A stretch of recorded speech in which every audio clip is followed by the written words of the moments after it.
So, hi everyone. Welcome again to AuthorStory. I'm Alexander Lim, your host.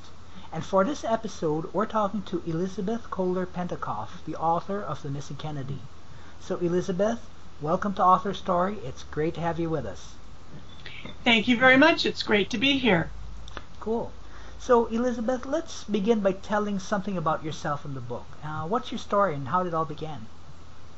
It began when I was a child growing up in southeastern Wisconsin. Okay. My aunt was a Franciscan nun, and she cared for Rosemary Kennedy, the sister of the president.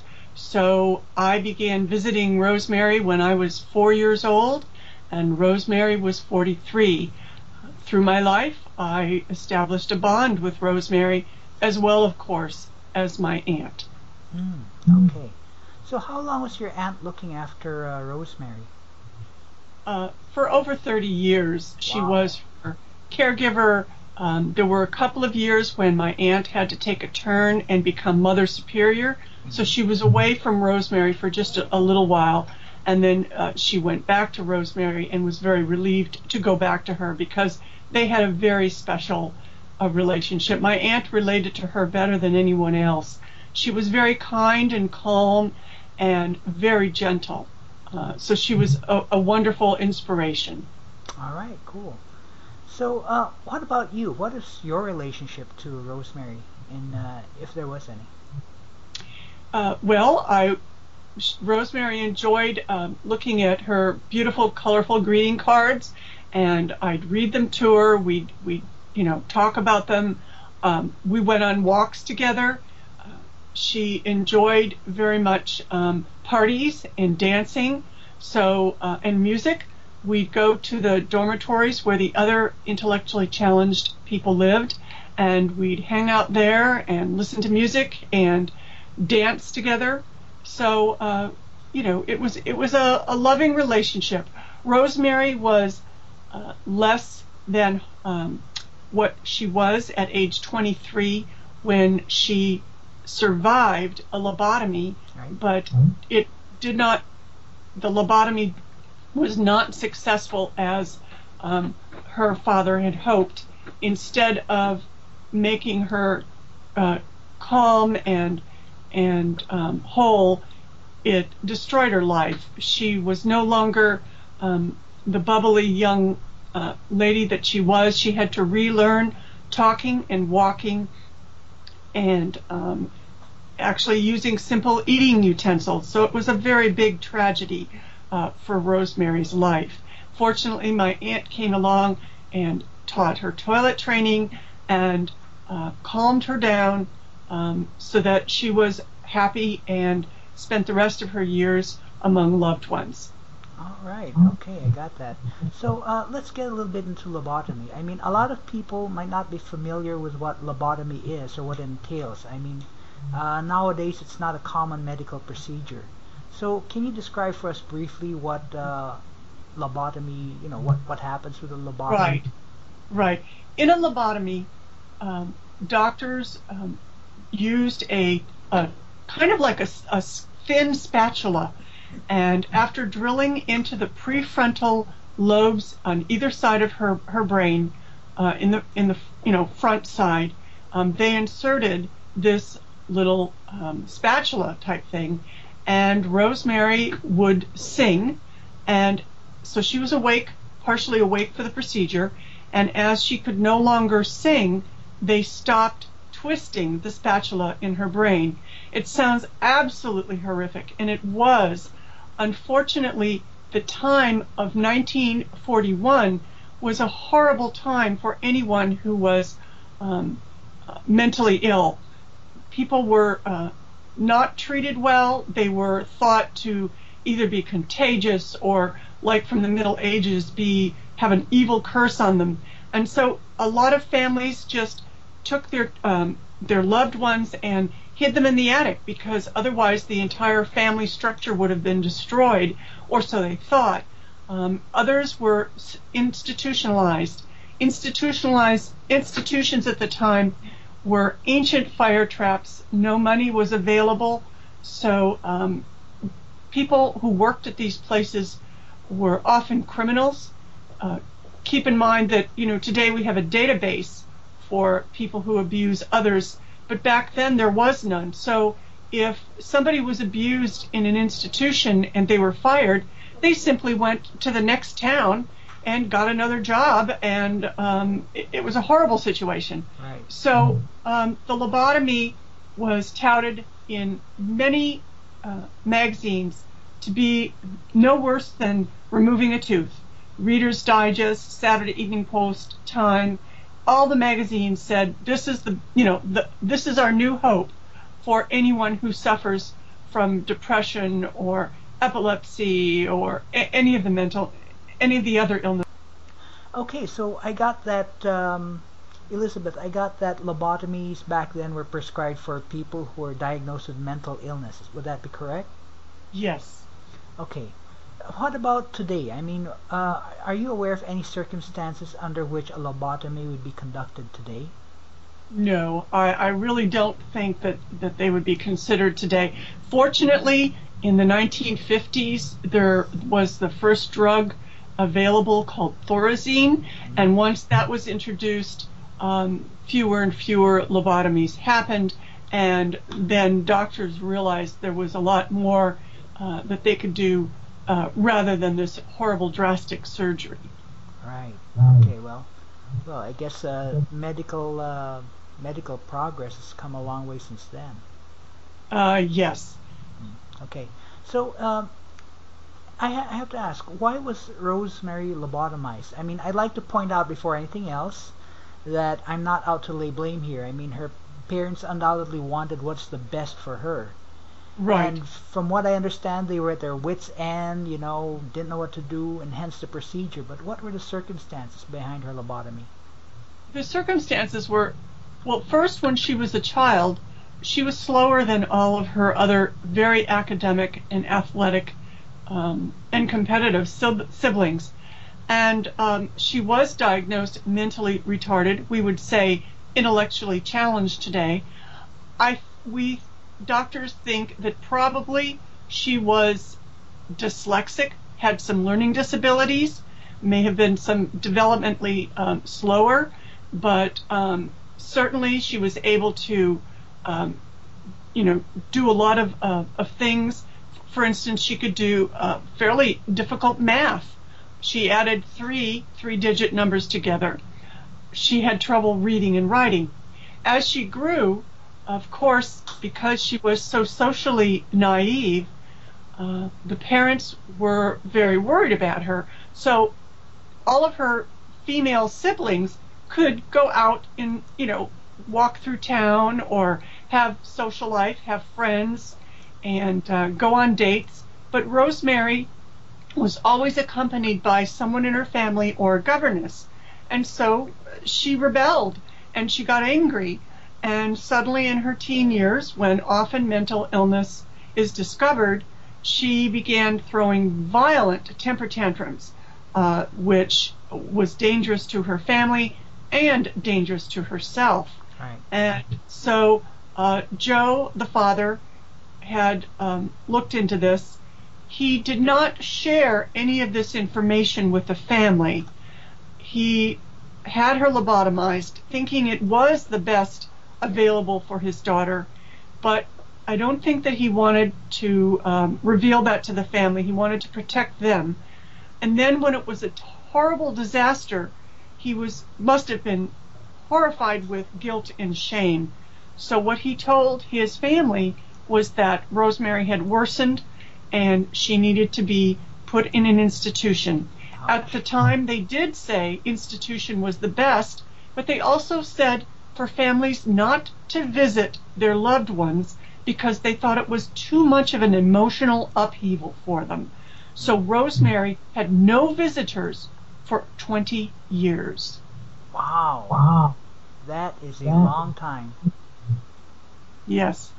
All right. She, must have been horrible to suddenly have your whole family disappear on you. Yeah, that's something. When Mrs. Kennedy found out about Rosemary, it was not until 1961 when Joseph ironically, had a stroke and he no longer could communicate nor walk. The sisters at St. Coletta no longer were able to contact Joe for Rosemary's care, so they contacted Rosemary's mother, Rose. And of course, she was just devastated to find out that Rosie had been lobotomized, and the nuns had kept her kind of sheltered away from everyone else because of Joe's edict. So Mrs. Kennedy said, "Oh my gosh, let's socialize her. Let's get her out into the community and let her have a life, take her shopping, go to restaurants, visit people." And once those doors were open in '62, Rosemary had a big change in her personality. My aunt was able to take her to visit us. They went all over visiting other Kennedy homes, and she had a regular life. Whenever we had picnics or family things, many times she was there. So Rosemary essentially suddenly had two families. Okay. All right. So in effect, your aunts or yours and the Kennedys, her own natural family, those would be her two families. Right. All right. Cool. I really have to hand it to your aunt for looking after Rosemary for 3 decades. I mean, as you mentioned, looking after a charge like that for so long. She's literally family. You already mentioned that your aunt helped toilet train Rosemary, help her eat and stuff like that, but did she have any other effect on Rosemary? Yes.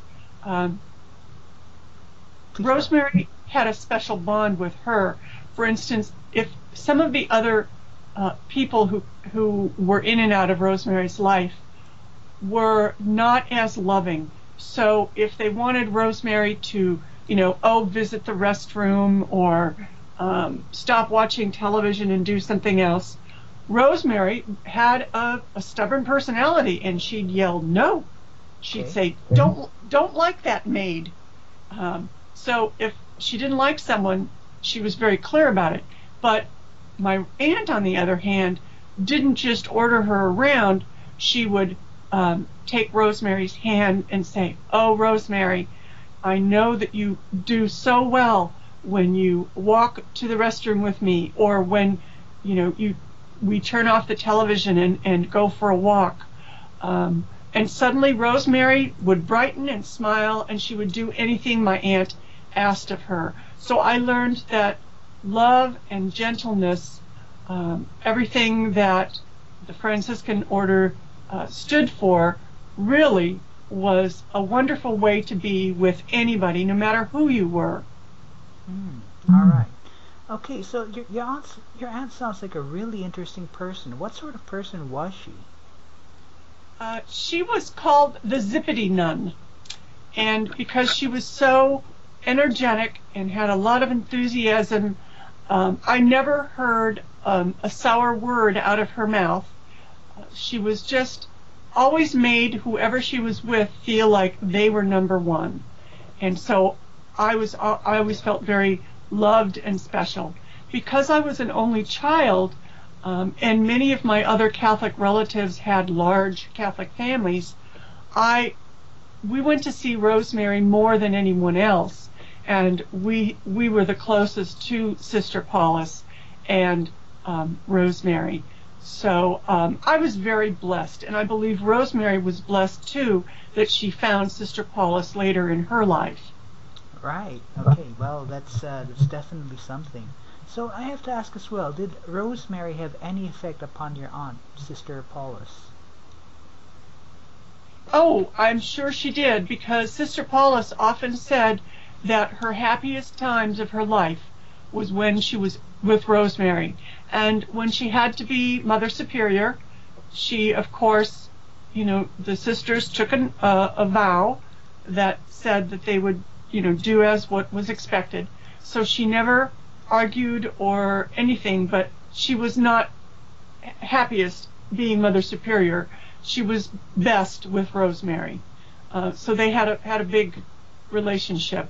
And I mentioned before, Rosemary was very upset that her parents didn't see her for 20 years.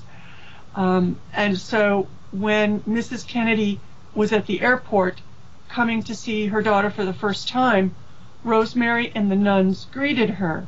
And as the other nuns were running up with Rosemary, Rosemary just took off and began running toward her mother. And her mother opened up her arms as if to envelop her in a hug, and instead Rosemary beat Mrs. Kennedy's chest and just had a high-pitched scream as if to say, "Where have you been all my life?" So she was very much, she knew that she had been apart from her family. However, after that very dramatic meeting, all was forgiven, and Rosemary had a better bond with her family, especially Eunice and Ted. Eunice Kennedy Shriver, her closest sister, started the Special Olympics, and right in her backyard she had a camp for young people to have competitive athletic fun, because she realized that people like Rosemary often didn't get enough exercise and were less healthy because of it. And then she was also close to her brother Ted, who was known as the Lion in the Senate. He was in the Senate for many years, and he focused much of the legislation that he had to help anyone with a disability.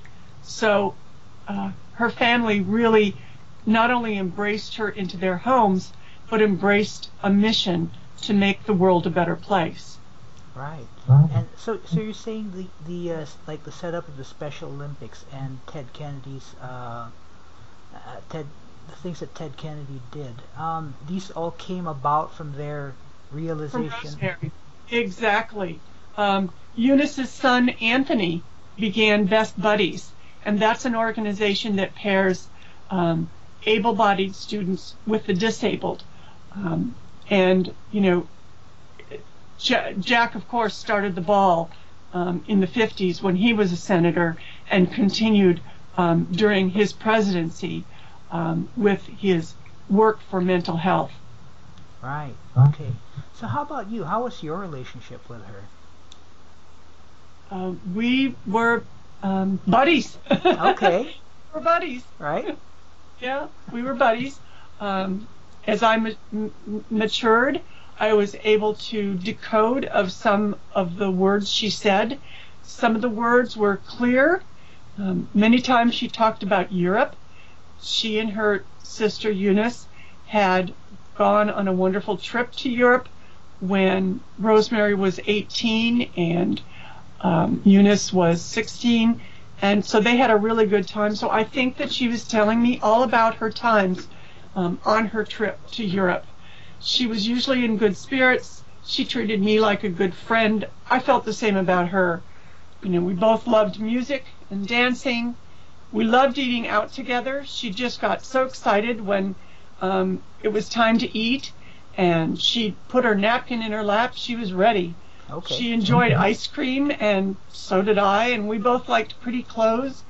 And we loved roses, because roses were planted all around her house in her honor. Nice. She was also beautiful physically. She was a real knockout when she was young, but she continued to be really beautiful. She had soft, brown, naturally curly hair. Although her head was tilted at an awkward angle and she made nervous hand-washing movements, she was still very striking. She was tall, probably about 5'8", and her mother was very tiny. But they both shared her mother's bone structure with a fair complexion, which was dotted with freckles. Right. Okay. So she was lovely. All right. I got that. So I'm sure there's a lot of public interest in the Kennedy family. Was this something that factored you or influenced you to write the book? Well, believe it or not, no. All right. Okay. I mean, yes, but I am a writer, and a writer writes. So I also believe that our nighttime dreams are really indicative of our subconscious. So I've always written down my dreams, and I'm even in a dream group where we study our dreams together. So one evening before sleep, after I did my prayers, I asked my dreams, my subconscious, what book should I write next?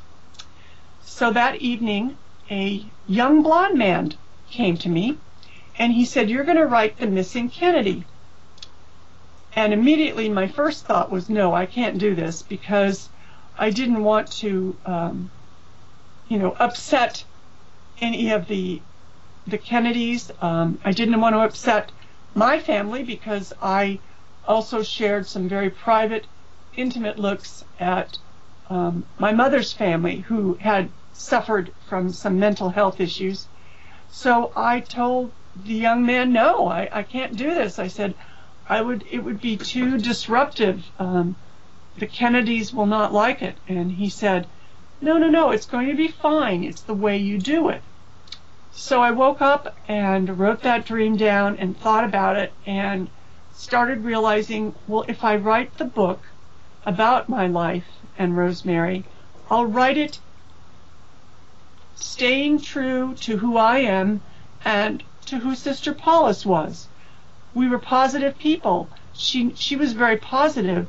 So she treated Rosemary with love, and that's how I treated the book. I tried to empathize with everyone in the story. I'm not somebody who dishes dirt. That's just not who I am. So I emphasized the positive. And I began first by writing my own memories of my childhood and of Rosemary, and that sort of began the story. Then I interviewed Eunice Kennedy Shriver's sons. Anthony was the first. He was the young man who started Best Buddies, and they were very enthusiastic about the story. They too had questions about their aunt. So it started the ball then. The following year, I visited the John F. Kennedy Library and Museum in Boston, which I highly recommend, by the way. Right. And it's a wonderful opportunity to kind of go back into the 60s and discover President Kennedy's administration. I, of course, went to the library, and the library is different from public libraries because you need to get, special requests and permissions. And I found information there that helped the book. And so I kind of was on my way at that point. Right. That's how the book became a book. Okay, I got that. So in effect, the Kennedys have been supportive of you. In effect. Yes, yes, they have. All right, cool. So authors who write, nonfiction books, sometimes they go on a journey as they do so. Like, they're one kind of person or think a certain way before they start, and then after the book, they think another way, a different way. Has that happened for you in the course of writing out this book? Yes, I empathize more because in the beginning, when even my mother and Sister Paulus and I would talk about it, I just could not understand how Mrs. Kennedy could accept the fact that her daughter had disappeared from her. But learning how Mrs. Kennedy was raised in the Victorian era, where you accepted what your husband said, and then that's it. That's kind of the way it was. Mrs. Kennedy also had very strong faith, and she let her faith kind of surround her so that it made it so that she was able to survive, because obviously she had so many tragedies in her life. Right. First she lost Rosemary, then she lost Joe Jr., her oldest son, in a tragic plane accident during the war. And then she lost her Kathleen, the next oldest female after Rosemary, in another tragic plane accident in the 1940s. And then, of course, John F. Kennedy was assassinated followed by Robert. So she had a tremendous, tremendous strain on her and needed her Catholicism. So I learned empathy, and I learned that it affected me too, because the process of writing the book was very emotional for me, and I didn't realize it would be.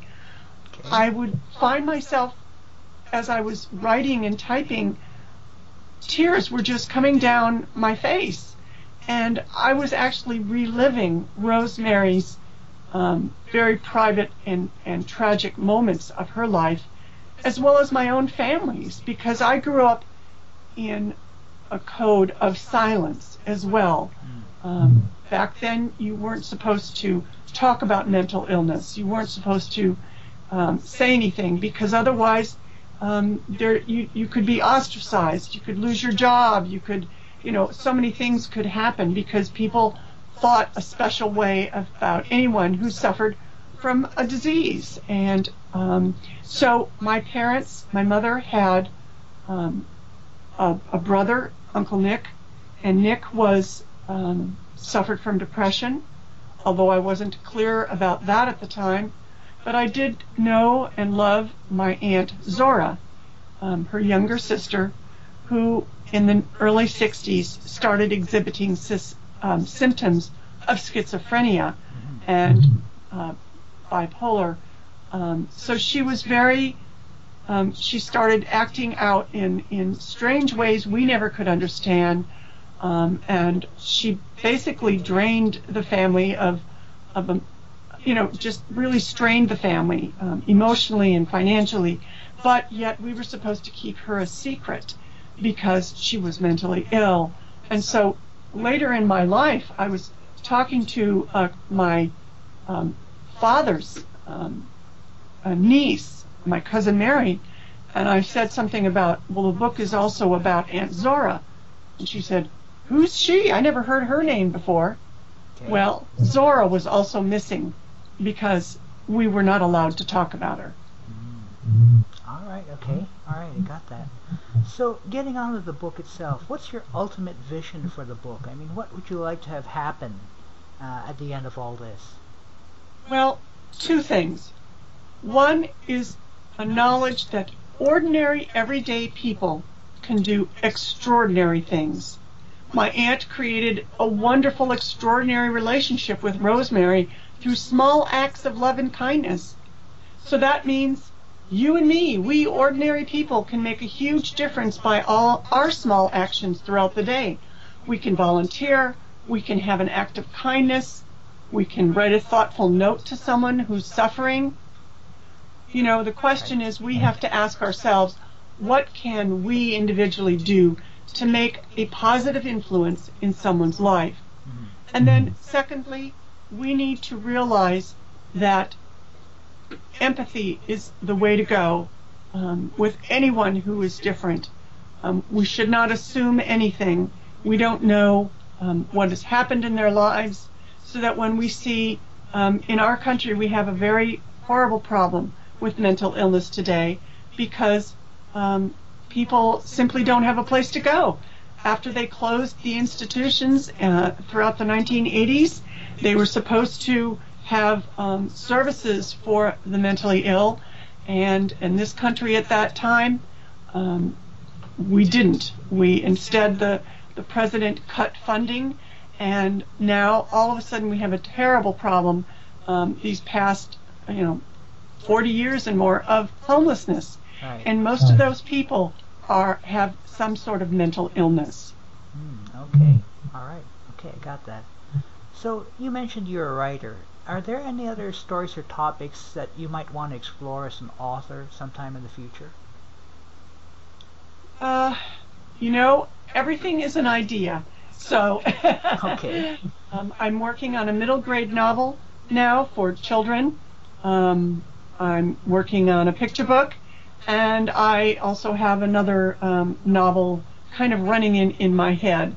My other books, Jackson and Bud's Bumpy Ride is a picture book, came about because I love history and I love dogs. So wherever my passion takes me, is what I'll write about. I did a book on the ABCs of writing for children, how to write books for children, and that came about because I was speaking at a writers' conference, and all the writers at the conference, all the speakers at the conference kind of hung out together at the end of the day, and we started talking about the best writer's advice and the best, the funniest stories we had about our careers. And I said, someone should write a book about this. Okay. And of course, everyone looked at me and said, go for it. So I did. So ideas can be anywhere. All right, cool. I got that. Okay, so Elizabeth, in the last few minutes, I'd just like to ask a few questions that might give our listeners insight into who you are as a person. Would this be okay? Sure. Okay, cool. So my first question is, what's your most favorite thing to do? Writing and reading. Okay, all right. Playing with my dog, doing family events, anything with friends and family. Okay, I got that. So my next question is the inverse of that. What's your least favorite thing to do?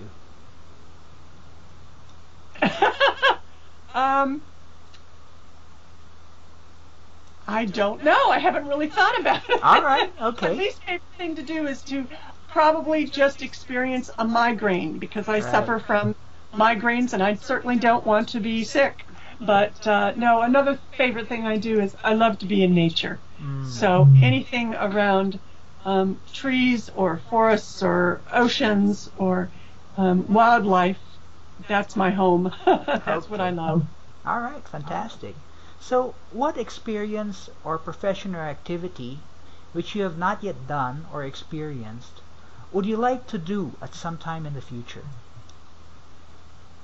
I would like to visit presidential libraries, because I haven't done a lot of that. I've visited a few, but I'd like to visit them all because I'm really interested in history. I'd like to travel more and perhaps write about those adventures.